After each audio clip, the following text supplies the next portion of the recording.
All right, welcome back to Mr. P. House with Precal. This is Unit 1, Topic 3, Lesson 2. And we're going to start off with a review of what we did in the last video.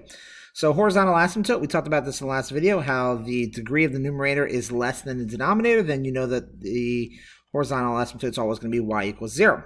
So vertical asymptote is what does it take in order to make the denominator 0. So I can set this all equal to 0 and solve. So first what I'm going to do is I'm going to factor this. So this ends up being x minus 2 times x plus 8, because 8 times negative 2 is negative 16. Add them, you get positive 6.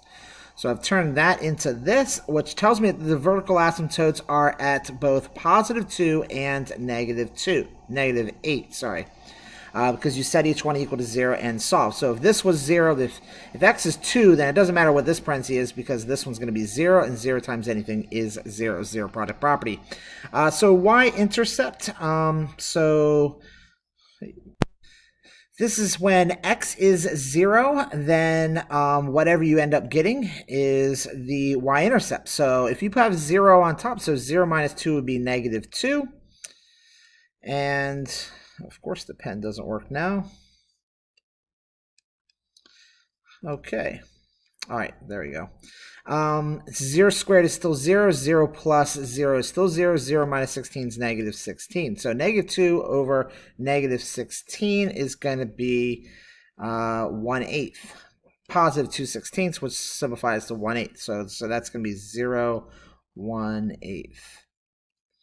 All right, rewrite the expression with the factored denominator. What do you notice with the factored denominator? So the factored denominator, you'll notice that x minus 2 and x minus 2 can be simplified. So that leaves you with 1 over x plus 8. So what I notice is that x minus 2 happen to be in both numerator and denominator, and anything divided by itself is 1. All right. All right, so as we move on, the simplified equation is a warm-up of f of x, which we just said was 1 over x plus 8. So if you remember, that means that it's moving 8 to the left. So I need to move myself here. 8 to the left, which is right here. So I can bring my vertical asymptote here and my horizontal asymptote here. The fact that the numerator is 1 means the next number is going to be 1 above, which is like this. And I'm going to draw it just like that. Now, I'm purposely not doing this side for that very reason, which we're going to explore right here. It says, but the original function still has undefined values of both factors.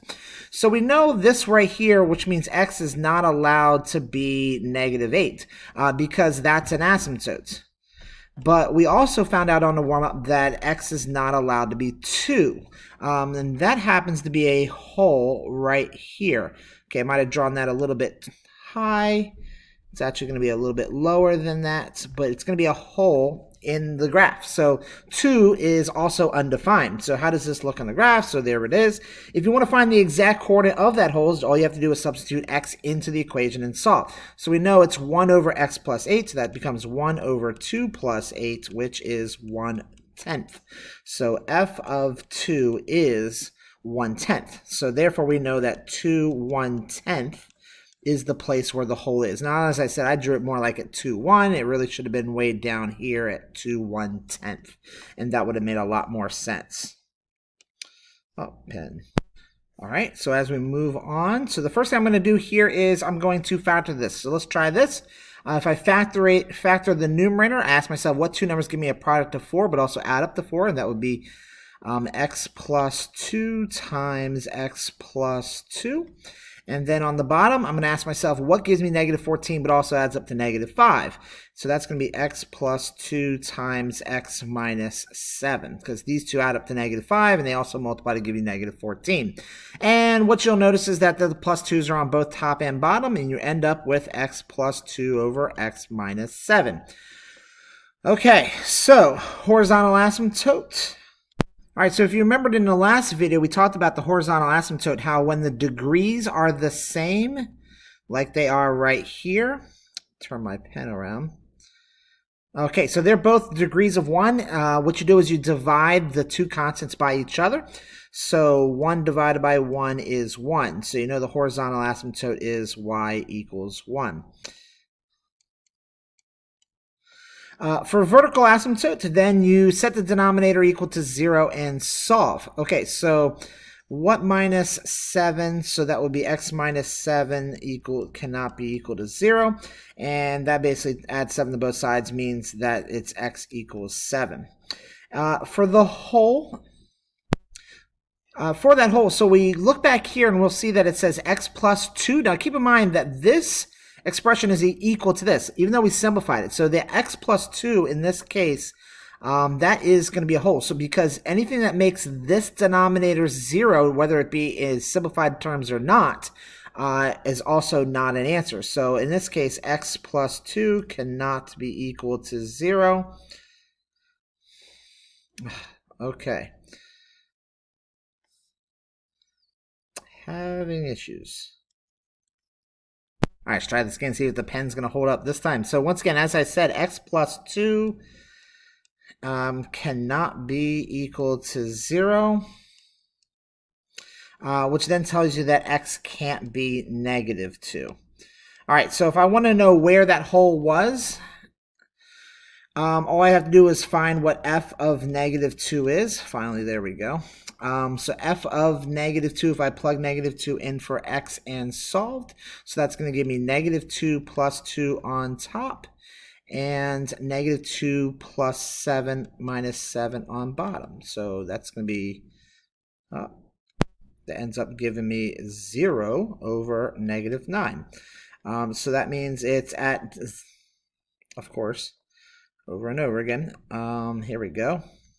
So that means that it's at negative 2, 0 is the whole. I'm just going to have to stop writing things. All right, so for the y-intercept, that's when you input x 0, 0 for x, and see what y ends up being. So 0 plus 2 ends up being 2, and 0 minus 7 is negative 7. So that's 2 over negative 7. So it ends up being at y is 0, and it's negative 2 sevenths.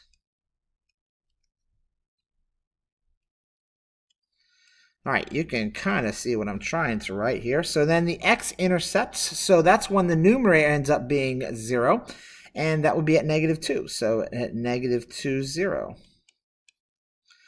All right, good enough. Sorry, I know you can't read that because of the way it is. All right, so now we have a different practice problem. So the first thing I'm going to do is solve by factoring. On the numerator, I can see that I can factor out the 3, which gives me x squared minus 4. And on the bottom, I see that I can change this to x minus 4. I'm sorry, x plus 4 times x minus 2.